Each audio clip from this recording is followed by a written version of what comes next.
What's good, everybody? Welcome to Normieville. So, in this particular production, I want to talk once again about Steven Jackson. Now, I posted a couple of videos earlier in the day and in the week about Steven Jackson's prior reaction to when Ja Morant had his first incident in the strip club. And also I have talked about how Steven Jackson has this particular opinion now about while I defended him before, I cannot defend it now because essentially he stepped on his willy twice. And there's other people out there that are saying, well, Ja Morant hasn't broken any laws because it's not illegal to carry a firearm, okay, or even to have one on social media even. A lot of people have echoed this point. One, JJ Redick has also echoed this particular sentiment, which I might talk about in another video because people are looking at him and saying, no, that's not it. In any case, Steven Jackson, while he has said, I cannot stand with Ja Morant on this particular issue, he has kind of shifted a little bit of accountability from Ja Morant, and that's what I want to talk about here. If you're looking, as you can see here, Stack 5, this is Steven Jackson's Instagram page. Go give him a follow if you want to. But I want to scroll down here and I want to look at two posts. The first one here, I want to highlight real quick. And by the way, before you ask, I cannot for some reason see the comments on this video. I tried. Now, if you go to your mobile device, you can see all the comments on this post and on the other one I'm going to refer to or talk about. Now, on this one, a lot of people are saying this ain't the move. He's going to explain this later on. But it says it's cool when they do it. It's a problem when we do it. It's wrong, but hey, if you 23 and rich and black, you dead wrong. This illustrates former NBA All-Star Chris Kaman. Pics are from 2012, 2013, and 2016. Wasn't suspended a minute of a game. Quote, selective outrage. Now, real quick, you might not know who this man is, and I didn't either. I had to look him up. Chris Kaman, also known as Christopher Zane Kaman, born 28 April 1982, is a German-American former professional basketball player. He stands 7 feet and played the center position. He was selected 6th overall in the first round of the NBA 2003 draft by the Los Angeles Clippers after a college basketball career at Central Michigan University. All right. He played from 2003 to 2016. It looks like he played with the Clippers, the New Orleans Hornets, the Dallas Mavericks, the Los Angeles Lakers, and the Portland Trail Blazers. He made first team All-MAC, NBA All-Star in 2010. He really didn't have a lot of statistics, but in any case, he had a decent NBA career, and I guess he moved on after that. Now, by these pictures right here, and by the way, it also says that he had a channel on YouTube, which I looked at. Back then he had one, but I think that was before monetization, all those wonderful things. Maybe. But it says here, he started a YouTube channel called Exploring Kaman, where he and his friends would go on fishing and hunting adventures. Now, if you look at these pictures right here, for context, it looks like these are hunting rifles. One picture, he has this little rig on and some rifles holding side to side. The other one, he's holding 2 rifles in his living room of his house. And the other one, he's in a gun store, I guess, and he's holding a rifle to a camera, which is a typical pose, but I'm sure he just did that for, flavor or whatever.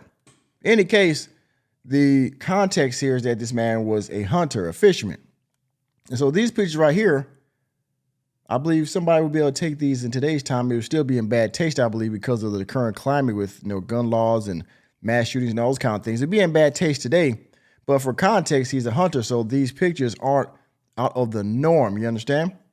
And again, the other pictures all these pictures are in a controlled environment. His home, the gun store, things of that nature. Some place where just different content, different situation, if you understand what I'm saying. And so while I believe I would still say that today's time those pictures would not be kosher, it's still part of a particular culture, right? And that might be hypocritical to say, so you can come for me in the comments if you want, but context does matter. And today's time probably wouldn't take those pictures, but back then, not so much, all right?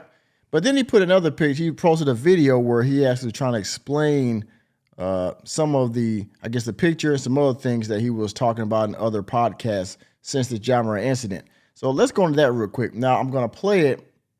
I got to pause it real quick and then, okay, real quick, pause it. I'm going to take the mute off. Now, if you look at the caption on here, it says, might go over y'all's heads with this one. Wrong is wrong, no matter how you look at it. If it's making us money, it's not wrong. If it hurts our pockets, it's dead wrong.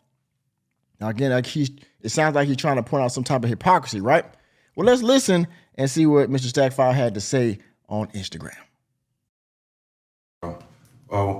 Something quick, since a lot of y'all don't have no comprehension. My brother died. I called Ja to call my little nephew because my nephew wanted to be just like him. Ja called him, showed him some love. Now, I guess he's referring to one of his younger family members. He had Ja Morant talk to him, and I guess everything was cool. I want him to be like Ja, but I don't want my little nephew to be holding guns and thinking holding guns is cool. So Ja deserves all the punishment he's going to get, all that. He has to be held accountable. But we have to make it. Of course, as I like to say, everything after the but is what he's really thinking, right? So we're going to say what everybody else is saying. Ja Morant deserves accountability. Yes, he does. But now he's going to go into his little bit of ducking slightly accountability from Ja Morant. Let's talk about it. Makes sense. ESPN and it was a couple games where the Memphis Grizzlies was coming out and they playing these same songs, making the gun signs to the camera and marching out, getting ready to go play that game, and it was all cool. The NBA, every event, you have these same rappers rapping these same lyrics about guns and shooting at all your events. Just make it make sense. That's all I'm saying. Yes, Ja needs to be held accountable. Holding guns and all that is not cool. I don't do it. I don't stand for it. I don't support it. But at the same time, make it make sense. That's all I'm saying. Make it make sense. So now we're talking about rap songs at NBA events, people using, I guess, the gun signs with their hands or pictures or whatever at NBA events. Steven Jackson, here's the deal. As we all know, it's not a big secret. The majority of the NBA, the players, are African-American, I would say. And I'm pretty sure if we look at the statistics of the overall audience of the NBA, I would say a good number of them are also African-American. So if we have a large audience of African-American people and we have a lot of African-American players, I think it would be kind of maybe foolish, if you will, to play a country song at these games or to have horses and, hay rides at these games and things of that nature, right? They're pandering to us. They're pandering to a certain audience because that's what it is. Now, if it was different, I'm pretty sure they'd be playing classical music or they'd be playing rock and roll or whatever. Maybe they have people know the little horns in the stands or whatever. If the audience was different and the makeup of the NBA was different, I'm pretty sure it would be a different outcome. They would pander differently, I'm pretty sure. But the NBA has to make a dollar. And guess what? If this many people coming to our games are black or, people of color, and if this number of NBA players in our league are black, guess what? They're going to play hip hop music. They're going to play Kendrick Lamar. They're going to play Uzi Vert. They're going to play Drake and whoever else, NBA Youngboy, and whoever else is popular. Again, this is not an issue of who the NBA is pandering to. This is an issue of personal accountability, and that's all. I mean, every organization that has a particular audience, that's who they pander to, whether it be white, black, Asian, whatever. And they dress like that. They play music toward that, and they have functions that pander toward those types. So that group of people, whether it's the LGBT community, whatever. And if they want those kind of people, then guess what? They start having rainbows in their stuff. They start putting Black Lives Matter on the court and all those kind of things. Guess what? The NBA is African American, and they actually pander to you. When the BLM happened, they put let y'all put the names on your jerseys. They put BLM around the court. Okay, they had African American people singing the national anthem. All of that. So we can't have one without the other, Steven Jackson. Okay, we can't have saying, "Oh well, the rap music is bad," but at the same time, we pander to black people with all the other stuff. Okay, it's not one sided. It ain't like they just have the negative and that's it. They've had a lot of other stuff that black people thought was good in there too.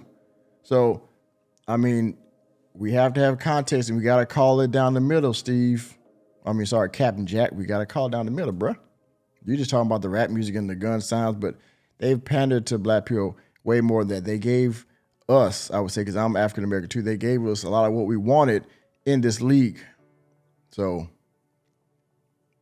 I mean, the only thing they haven't really had is, of course, ownership, but that goes across most sports organizations, NBA, NFL, all the other places. But that's another issue of money and status and what people actually want. Whether there's black people actually coming together to buy a team or expand the league so they can have their own team instead of trying to buy one. Which I'll say that to a lot of people in my own personal circle. Well, why don't they just lobby to expand the league and maybe add one or two or three or four more teams like they did a few years ago, and then they can have your own team. You don't have to buy one of the other ones. Just have your own, or start a new league. Look at the Dwayne Johnson. He bought the XFL from whatchamacallit, and now this man literally owns his own football league. Now I know he's not the only one that owns it. It's like a corporation of people, but he's the face of it. He pretty much runs it. Well, we can do that too. That's another discussion. So yeah, I see what's going on. Captain Jack speaking out a little bit about the NBA, but giving accountability to John Morant at the same time. What say you? Let me know what you think about it down in the comment section. Again, thank you for attending another episode of Normieville. You know me, I'm just a normie trying to bring you the latest in news, politics, sports, and entertainment. Let me know what you think down in the comment section. Please hit the like button, hit the subscribe button, and the notification bell on your way out of the door. And I will see you on the next video.